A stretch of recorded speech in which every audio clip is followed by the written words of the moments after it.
This is a recording of Leonard E. Myers, 75 Ultimo Court in the Jamaica Bay West, Fort Myers, Florida, 33912. Len's phone number is area code 813-433-3766. The recording was made by Jim Walkinshaw of the Oldsmobile History Center on January 18th, 1989 at Len's home.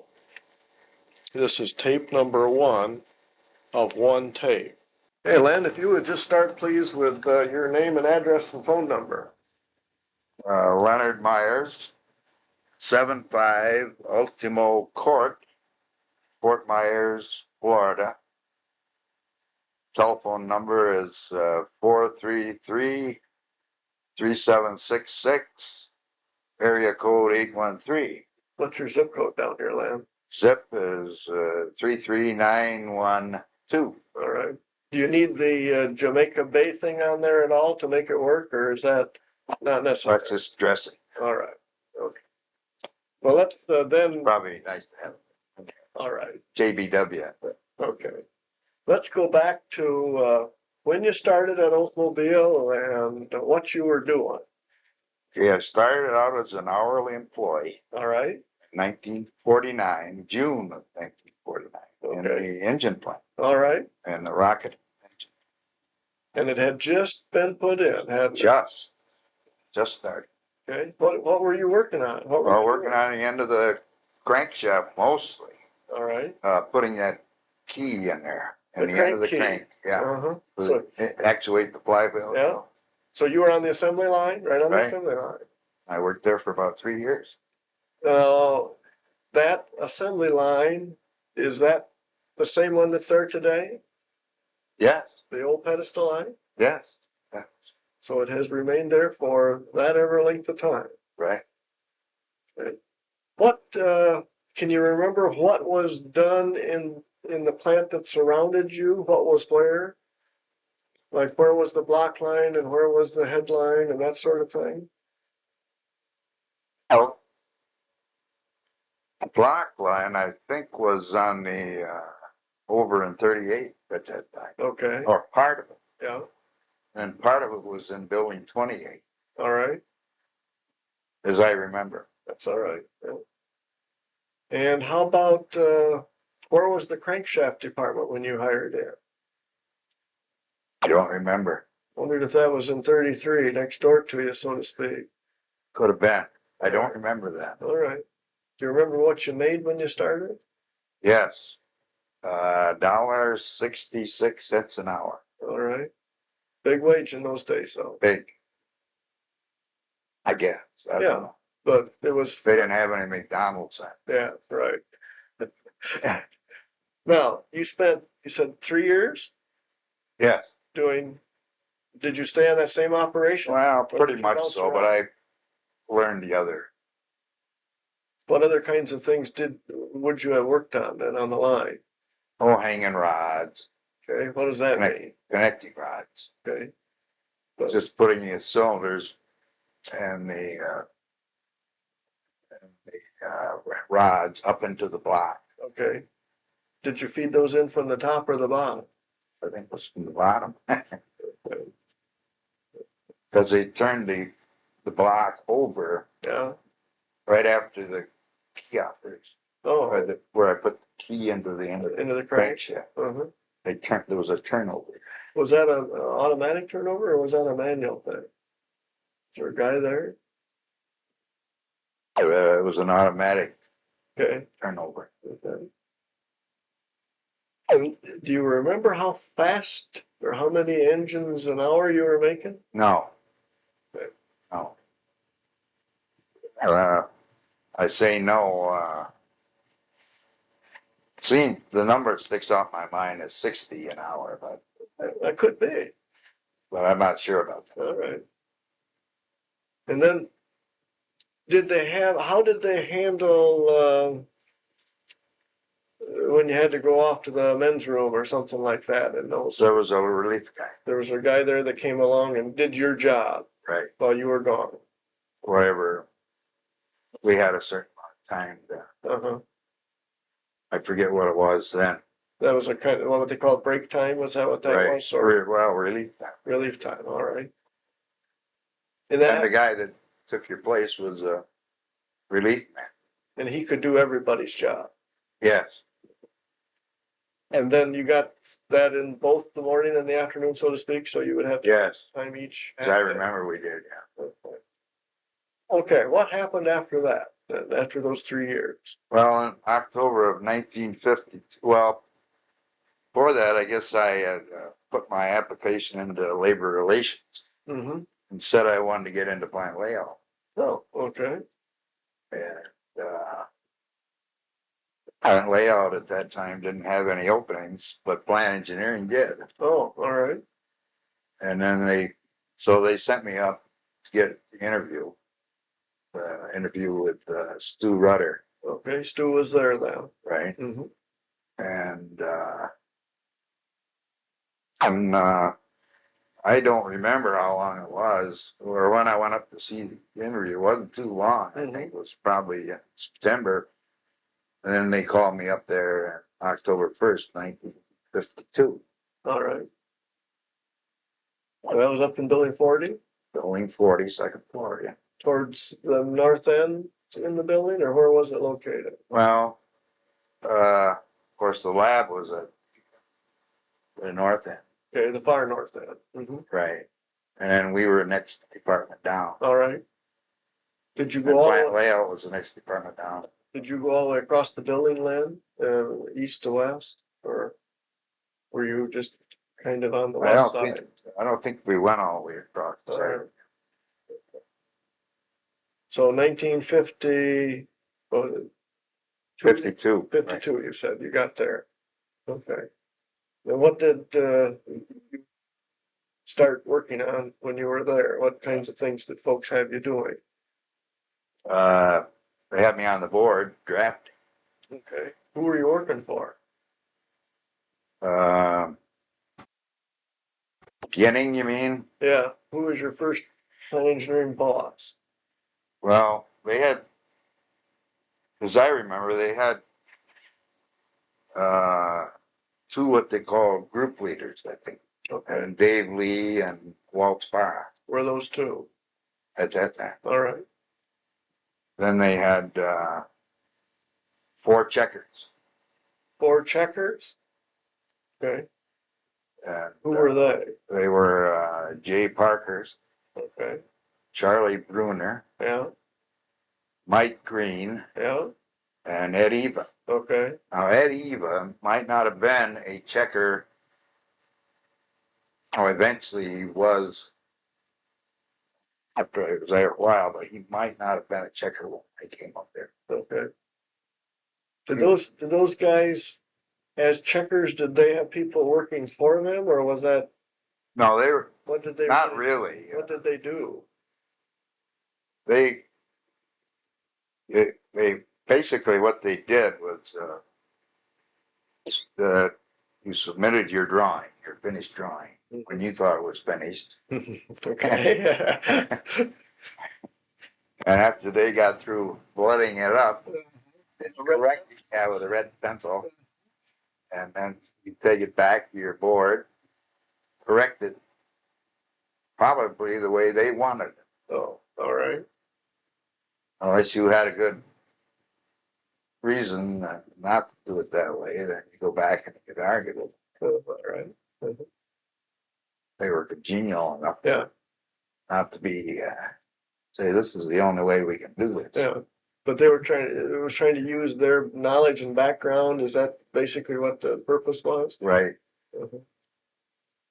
Did you have one specific checker that you worked with, or At the beginning, I worked with Charlie Bruner. All right. More than anybody. Okay. Were they area assigned? Is that how they were assigned? Yes, I think that's the way they were assigned to certain areas. To an area in the plant. Yeah. Uh-huh. As I remember, that's the way they. So. But I don't. Right. I think mainly when I started out doing press pits. Oh, all right. Although, of course, I worked with when I first started up, I think my first job, now that I think about it, I was working with Frank Doxey, Okay. who was an engineer. All right. Of course, I wasn't an engineer. I was, what do they call us? They call you a detailer maybe, or a Junior draftsman or junior something draftsman? like that. Okay. Uh, So Frank Doxey was kind of an engineer that you were working with. right.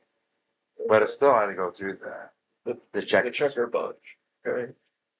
And then I think my first job was, now that I think about it, was an underground tank at Plant 3. Hmm. So the Building 40 guys were engineering Plant 3 stuff?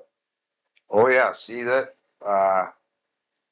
It was probably at that time that they were converting from airport stuff Hmm. to the bumper plating. Mm-hmm. Okay. The jet engine program was over and it was going away. In 52, I think it was. Okay. That's about right, because it started in 51. When did the Korean War quit? I don't remember. Yeah, somewhere 52 or 53 that ended up, we got out of that business, so. Yeah, see, we had if you remember, we were a subcontractor to Buick Mm-hmm. on the jet engine. Mm-hmm. Did you get over there then to Plant 3 fairly regularly because you had an assignment there? Yeah. Was the jet engine in there when you went over? Yes. They were still there. producing some things. Yeah. But we were in the engineering stage of converting it. Yeah. Converting mostly the first thing that they brought over, I think, was the bumpers. Did the jet engine take up that whole plant, both 301 and 302, Len? Yes. It was built by the government. Plant 3 was 301 and 302. They were. Okay. And then I think they built 301A later on. Yeah, the little appendage at the end. Right. So you started out working on plating stuff there. Right. That was an all new plant, wasn't it? It was brand new. And I think it was built in 1950. Did the plating plant, did you stay there with it, or as far as any? Well, then after we got through the underground tanks, Okay. I think I worked with Dick Hibbert. You remember Dick? Oh, I know. He's now, as far as I know, is with the University of Washington. Okay. And industrial ventilation. That's what all right. Teaching, instructing, or doing what. Maybe he's retired now. Probably is. Probably is by now. Yeah. He's older than I am. So then we did all the air supply and the exhaust ventilation. Dick and I did. For the plating stuff. That in that particular operation, that must have been kind of a horrendous task because of the fumes and stuff that you would get off plating tanks. The ventilation would be the key, would it, or wouldn't it be in that kind of a plant? Well, sure. Yeah, I don't think they could operate unless you had exhaust ventilation. Did you guys have to do anything special for it because of that? What do you mean now? Oh, any special designs that were needed because of the fumes? The hoods, probably individually, were probably custom designed hoods. We'll say that.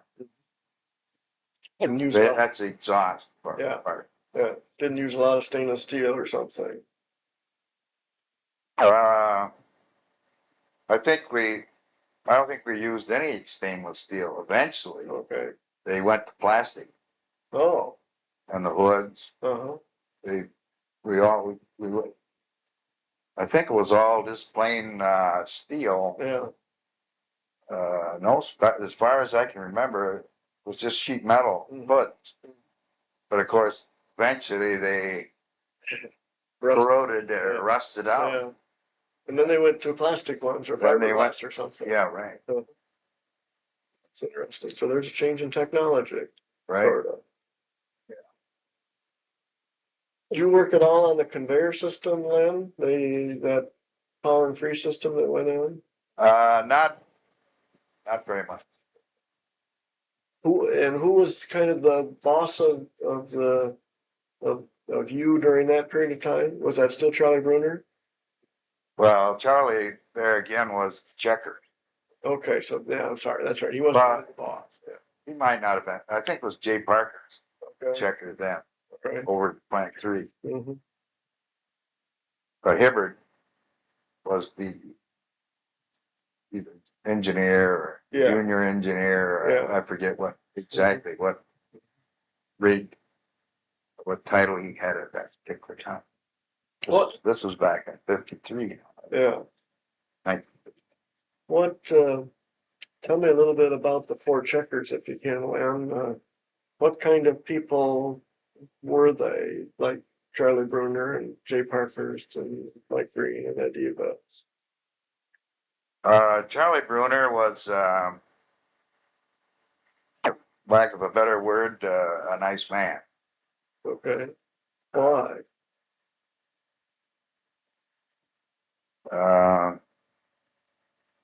I say that because he tried to give me the benefit of his knowledge. He wasn't the kind of guy that said, do it this way or else, sort of. Right. Okay. Jay Parker's was that type. All right. How about Mike Green? Mike Green was harder to get along with. Harder. Okay. But he turned out to be a nice guy, right? Really, but he was more of the type, do it my way. All right. Maybe an old school type guy. Yeah. He had been there a long time, had he not? Mike Green. I don't think he had been any longer than Charlie Bruner. Oh, hadn't he? Okay. All right. Charlie Bruner, at one time, was the supervisor of plant engineering prior to Stu Rudder. Really? What happened? How did he get? I don't know what happened Something there. must have happened. It was didn't before I came up Yeah. there. In fact, Charlie Bruner hired Stuart Rudder. Well, that's interesting. Okay. Hey, who did we miss? Ed Eva. Okay, yeah. Ed Eva was a former industrial arts teacher at one of the high schools, probably Lansing Technical High School. All right. And so he kind of retired from there, and then in the summertime he worked plant engineering anyway. So Oh, when he okay. retired from Lansing Technical High School, which was old Central, Yeah, yeah, was. and came up there to work full time. Well, we don't. And he ended up being a checker. Mainly, his engineering knowledge is limited, Okay. but his drafting techniques were invaluable. Yeah, I could bet he was really a skillful. Stickler, he was stickler for everything Yeah. as far as drafting. Was there more emphasis placed on the drafting convention than on transmitting data, so to speak? Were they? Well, as far as that, he was. So from Ed's standpoint, it was look more at how you drew it than what you had on the paper, so to speak.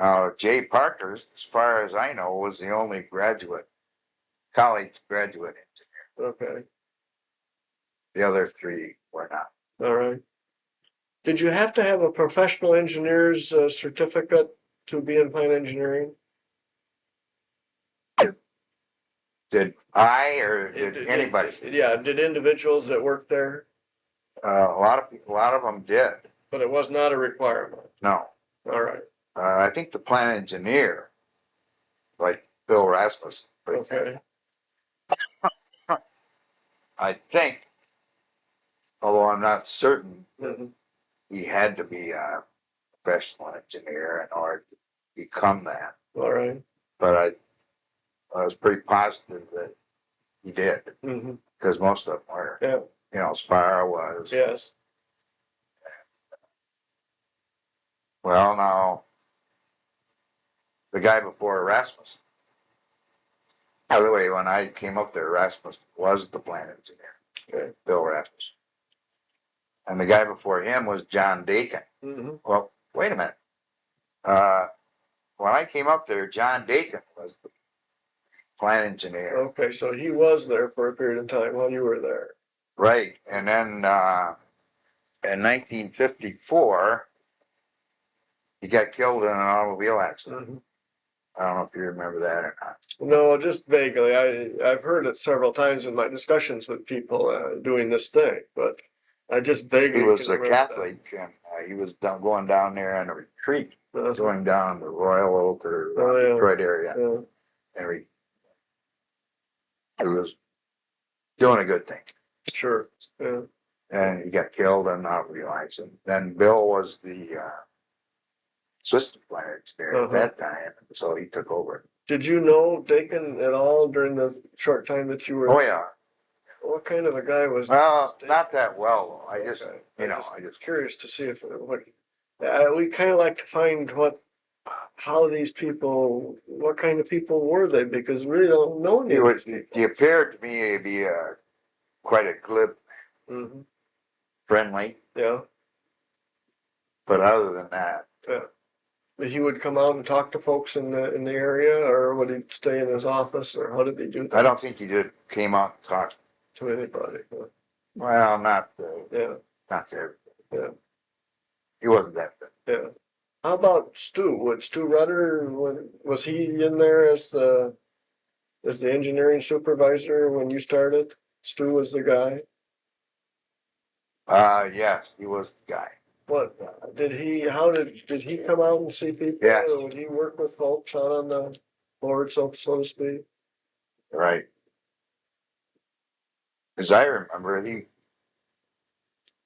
I guess he did have an office over across there. Yeah. I can't remember exactly. But I mean, it's separate from that. Yeah, he was on the other side If of the you aisle. remember maybe. how the offices were there. Yeah. A hard time remembering back to how it was in the 50s when I came. Yeah, I can't remember whether he had his own office or whether he was out. Spar and Lee did not have that. We're out in kind of the Kind of out in the bullpen? yard, or bullpen, or Yeah. whatever you want to call it. Okay. But I guess Rudder did have his own. Okay. Yeah, Anything, I'm pretty sure. Yeah. anything you would want to say about Stu? I don't remember. Well, I remember some things about him, but Well, let's just say that he didn't always, according to consensus of opinion, yeah, not necessarily mine, yeah, because I wasn't that knowledgeable at that time. yeah, According to the consensus of opinion, he didn't always make wise decisions. wasn't that he lacked the engineering knowledge? Well, he wasn't really a graduate engineer. He was not. Oh, all right, As far as I know, all right. he majored in architecture, Oh, all right. which I don't think it was architectural engineering. But architecture itself, perhaps. Yeah, Mhm. I think that, Okay. but I never saw his diploma, so I Yeah, don't know. right. Didn't see very many of those. That was the information that sifted back to me, that Yeah. he was not a graduate engineer as such. All right. Well, then, Len, once you got done with the plating thing over there and working on the ventilation and all that jazz at Plant 3, then what? Can you remember where you kind of wandered off to after that? Not really. Immediately, I know I worked on an awful lot of press fitting. Okay. You spent a lot of time foundations and those kinds of things? Right. Okay. What were can you remember some of the things that you installed, so to speak, or had installed? Not specifically, no. Okay. New press pits at plant 1 and 3 or Yeah, both right. places? Building 56, All right. 37. Okay. I'm sure I made some drawings for press pit 37 when that converted over from, you know, uh, Was building 37 there when you came? it was just, it was built, but it was also built, I think it was built for the Korean War also. We're making cannons. Well, I'm a little vague on whether it was actually, I think it was probably Korean War. Mm-hmm. Yeah, it was built in 51, I think. Well, that could not, then it was. About the same Korean time War. plant 3 was built. They were built about together. So then I worked on a lot of press pits for the hoods. Mm-hmm. That's it. Mm-hmm. Yeah. Did you remember any peculiar occurrences digging all those holes in the ground? Ever run into any odd things underground, so to speak? Oh, well, an awful lot of concrete in there. Under the floor, old concrete things. Old concrete foundation for this. Maybe as deep as maybe 30 feet. Really? There was stuff 30 feet down. That's Yeah. interesting. Do you ever remember running into anything that looked like an old foundry or iron pouring place? Any of those diggings? Not that I recall. Okay. Sand bottoms or that kind of stuff that you would have found for that. Sand floor, an old sand floor, bricks or that sort of stuff. Not that I recall. Okay. I worked an awful lot. Uh, Dave Lee on exhaust ventilation. All right.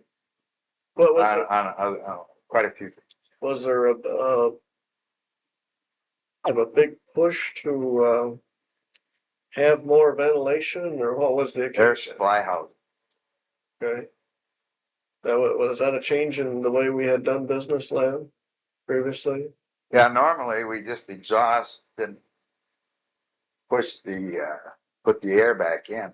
Oh, what would happen? Well, you get a negative pressure inside the building. Or the doors would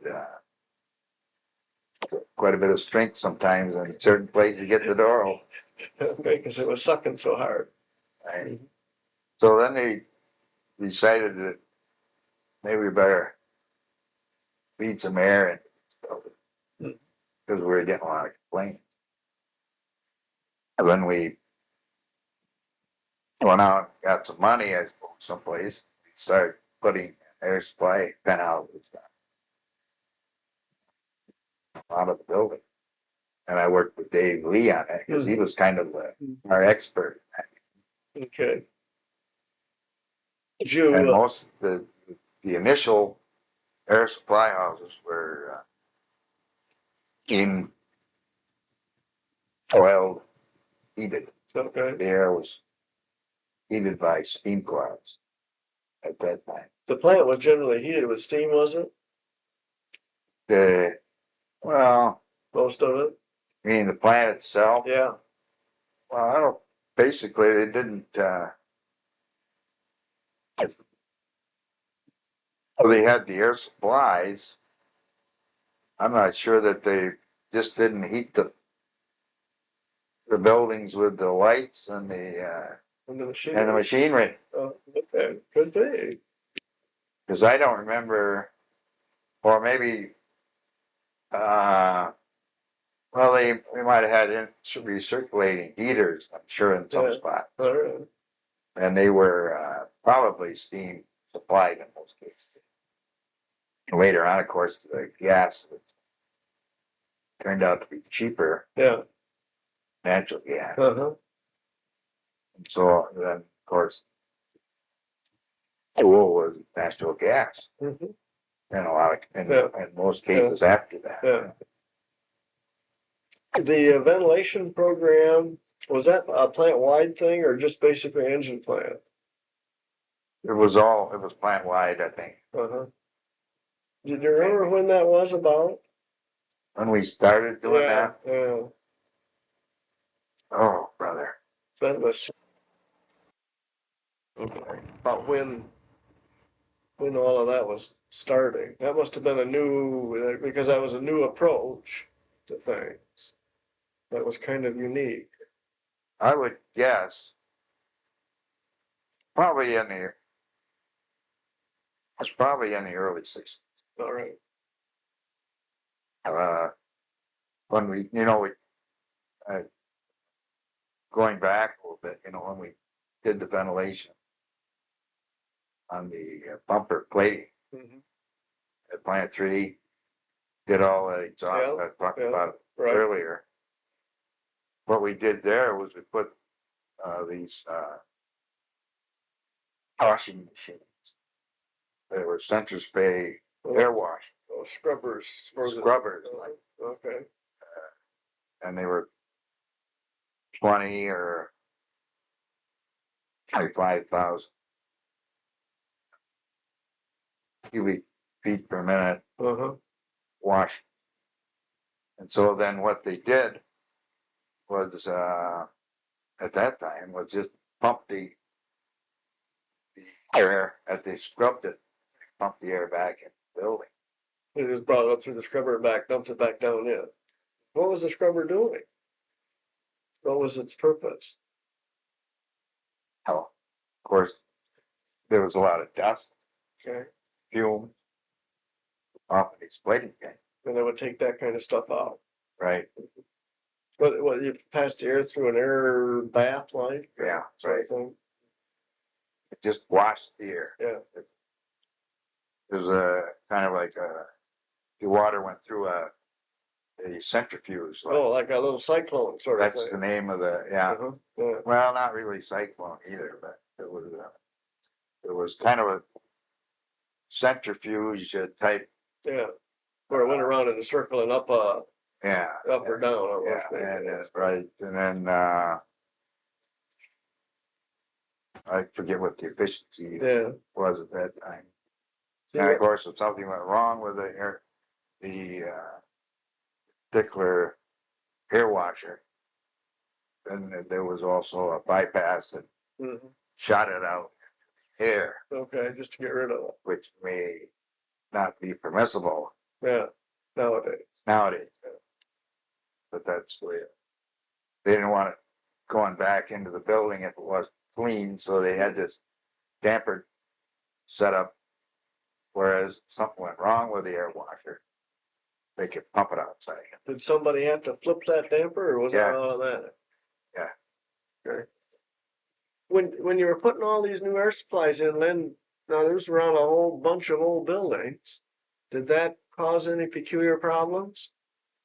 Yeah, we had to do a certain amount of reinforcing of the building itself Okay. in order to, in some cases not. Where were the least good buildings at the time you were doing that? The ones that took the most work? Probably the buildings there along Division Street inside the plant there, the old building 20 and 16 and 20 and those, 16, uh-huh, 26. the old wooden one. Yeah. They had to go in and enforce those columns and floors when they started up the F-85. If you remember, Yeah, remember when we the did that? F-85 line was right in those. Sure. buildings. And the building itself wasn't structurally strong enough to handle it. Right. So you actually took those old wooden columns and what did you strengthen them? Yeah, they strengthened them. I think an outside firm. We hired an all that. outside firm to do that. I remember it was outside. When did you finally retire, Len? March 1st, 1986. So, what do you think maybe was the most interesting job you had during all that time you were there? Just can't pick out one particular job, I don't think. That Because stood out in the your mind? work was interesting. I never got tired of the jobs I was doing. So it was all kind of a good, I got tired of drawing. okay. I didn't want to stay on the board. Had the computer come to pass? Yeah, The computer was in. were you using that at all? Well, somewhat. I was of an age where I was a little bit afraid of it, Okay, but I used it whenever I needed to. so the conversion from paper drawings drawn by hand to computer started someplace during. Well, the plant layout, I don't know whether they do that now in plant engineering. They do some of the standard drawings were being made Mhm. by the people, the new hirees, people that were Yeah, probably more familiar with Mhm. computers. Some of the standard drawings were converted, like the S size, we call them. yeah, the little by fellows, 11 yeah, were converted, but now I say not necessarily the newer people either. It was Bill Thorson that really started. Remember Bill? well, sure, he used to work with it Yeah, right. at the end, sort of. He was the guy that really took the bull by the horns, converted a lot of those standard drawings with the computer. Okay, And Bill, just before I left, became supervisor yes, he did. in the department. I worked just about with all those. In 1965, a bunch of us went over to Plant 2. Oh, okay, what was going on over there?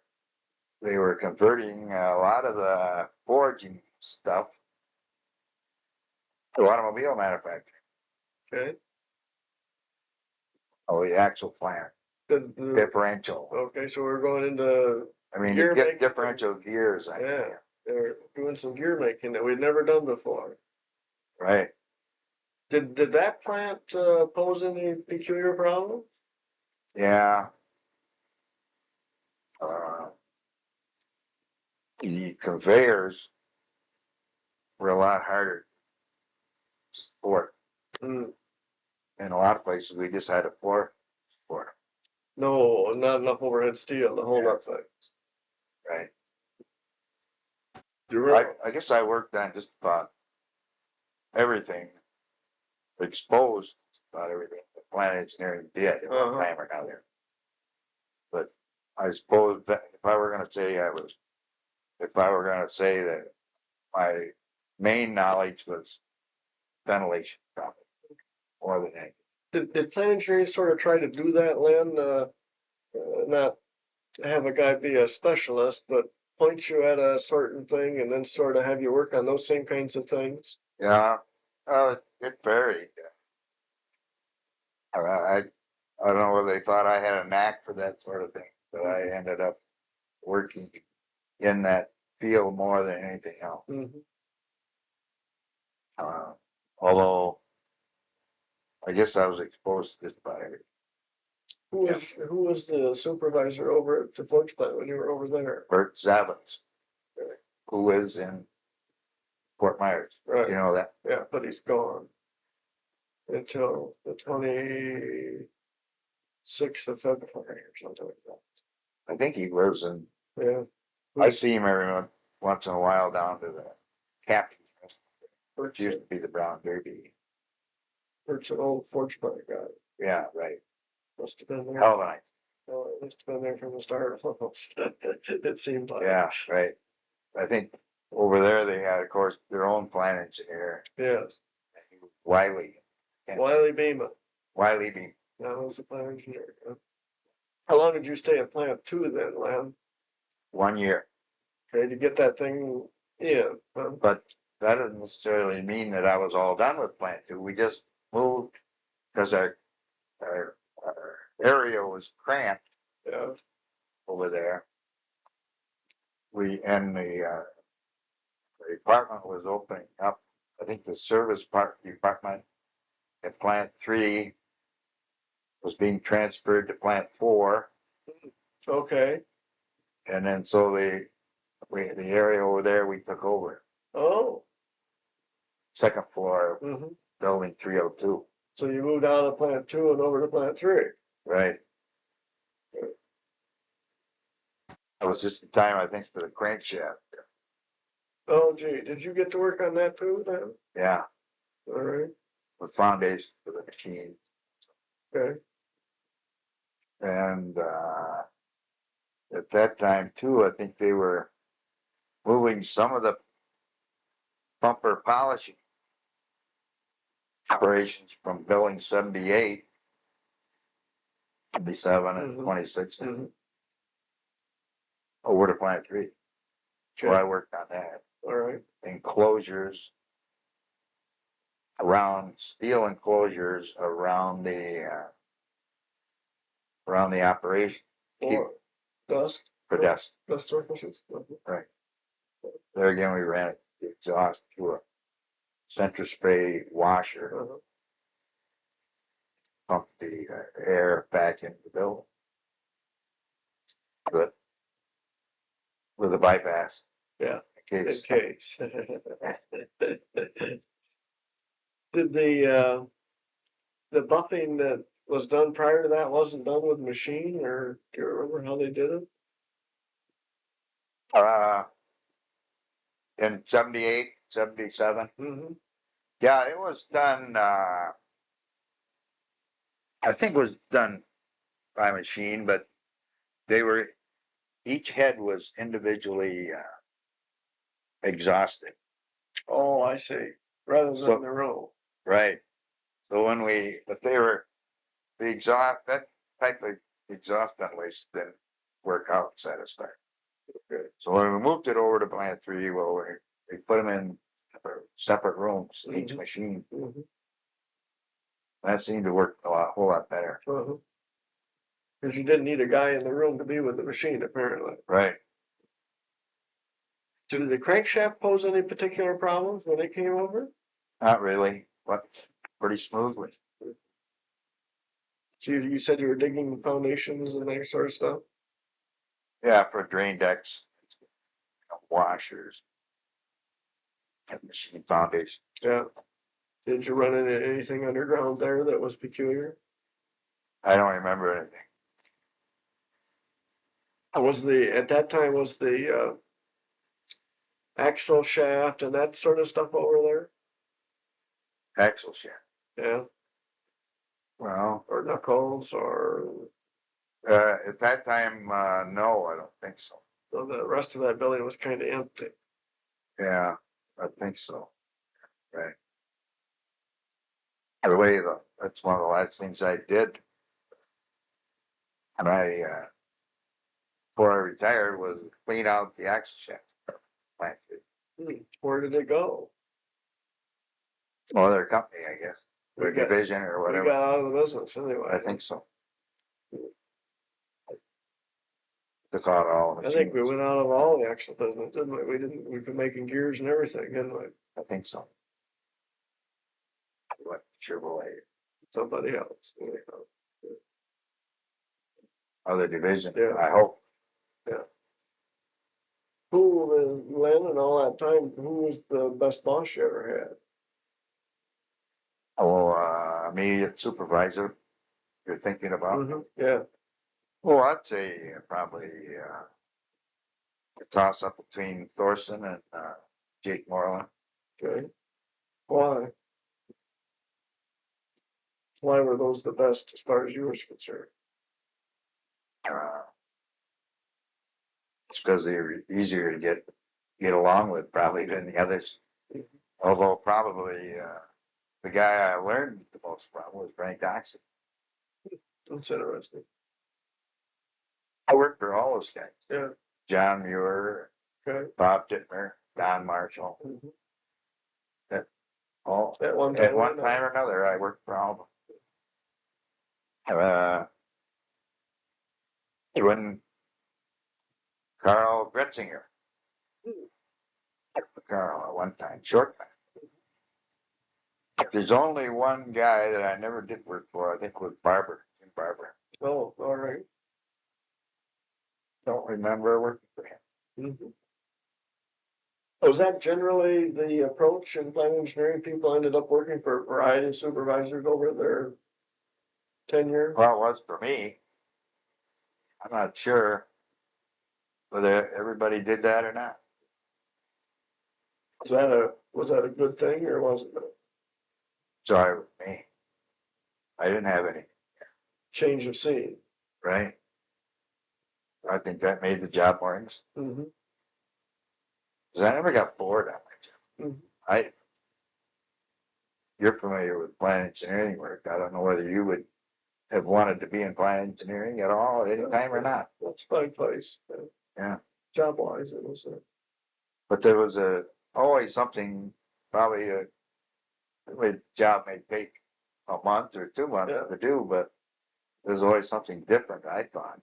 was there a lot of overtime, Lynn, or Oh, yeah, was that not as much as the people down the shop, but yeah, there's always plenty of overtime. In fact, you got kind of, it was probably too much overtime, but I was eager, young Yeah, and eager, and I sure. wanted to do it. yeah, Raising a family, and that's yeah, what we were a burden department, as I remember. right. So I don't think we got the raises like probably production engineering did. That's what the first line Mm-hmm. production. Okay. Usually burden departments don't. I don't know the history behind that. Did you ever get to work on budgets or any of that kind of stuff? Did you ever get involved in the money side of the house? Yeah, What kinds of things went on there? well, those, I mean, you like, talk about 5-year forecasts and stuff like that. Sure. Yeah. I, just mainly, if I was asked to give some information to my supervisor, Mm-hmm. they usually made the forecast. Okay. But other than that, I was You were too much involved. you were a supplier of information. Although things did change, they kind of eliminated the estimators, so we had to do our own estimating towards the end, maybe the last 3 So or 4 years. when you started, you had estimators, Yes, Lynn? And their task was to do what? kind of break, put down the hours, for the carpenters. If it was Mhm. well, mostly for the work was gonna be done by our shop, the carpenters, tinsmiths, Yep. millwrights, painters, electricians, smiths, and so forth. And they used to look at the drawings and determine how many man hours it would take each trade Hmm. if it involved. What was the purpose in doing that? Why did we do that? Of course, if it was on a project, there was a certain amount of money in the project. Was to allocate the use of money, so to speak? Yeah, right. Mhm. Now, I'm not too familiar enough with an expense or Okay. work order request. Yeah. Uh, then it would help the supervisors or the general foreman in the shop to allocate Mm-hmm. or to allocate men to the job. All Or right. help them. So it's kind of a scheduling. Kind of scheduling Help sort of. schedule his work, so to speak. Right. Mhm. We had then about 3 or 4 years before I retired, we had to do that ourselves. They kind of eliminated the estimator. The estimators disappeared. Okay. And why they did that? Just, I don't know, it was, it's figured that we should know about that, rather than. Maybe they wanted to eliminate the estimator. There. So they all disappeared. How many estimators did you have usually? Well, at one time, I think we had at least 4. I'm sure they didn't eliminate estimators to say, because Warren Malcolm, I think you remember him. Sure, I remember Warren. Good estimator. As far as I know, when I retired, he was still estimating, but it was mostly future projects. Or allocating money. Okay, so they changed their focus a little bit. Yeah. But he was the only one that I know that was doing any of that. Could be wrong. Yeah. But early on, they had those people that were doing estimates for everything that was being done. Yeah. Bob White, Bob Talmadge, George Crandall, Dick Pierce. Dick Pierce was a estimator. And how many guys were in the whole department? Oh, it varied. When I first came up there, Yeah. I would say about 20. I think it got as high as 40. Okay. Was the ceiling in building 40 when you came up there? Or was that all I open think up? it was in the process. I don't think they had an air conditioner, Okay. and the columns were not boxed in or any of that stuff. All right. I don't think, as far as I remember, they had not air conditioned it as yet. But shortly after that, they did do it. They did do it. Okay. It's been kind of sticky up there. Yeah. Yeah. I wondered how you could make a drawing, That's what running. But you did. Yeah. Forget what year they did air conditioning. So there was air conditioning when you came up there, right? Yeah, I was. And that was in, I think the first time I ride in 40 was 55, maybe 56, somewhere in there.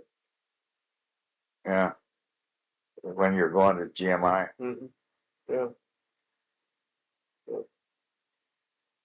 The ceiling was all in, or there was a ceiling in. That metal pan ceiling was there.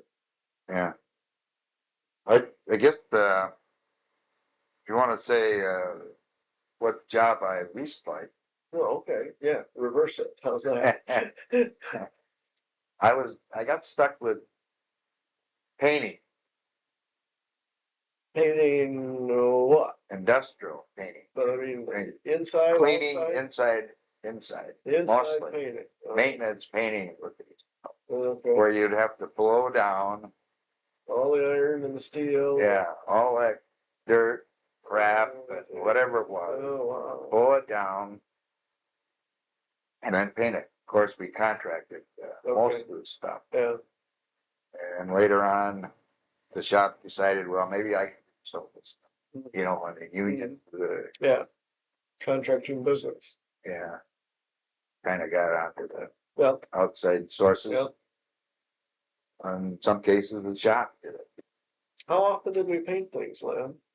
Well, I think it was in 1964 when we started on a 5-year program. Up until then, some of those buildings that hadn't been painted only when they first were built. Gracious sakes. I've been pretty bad by that.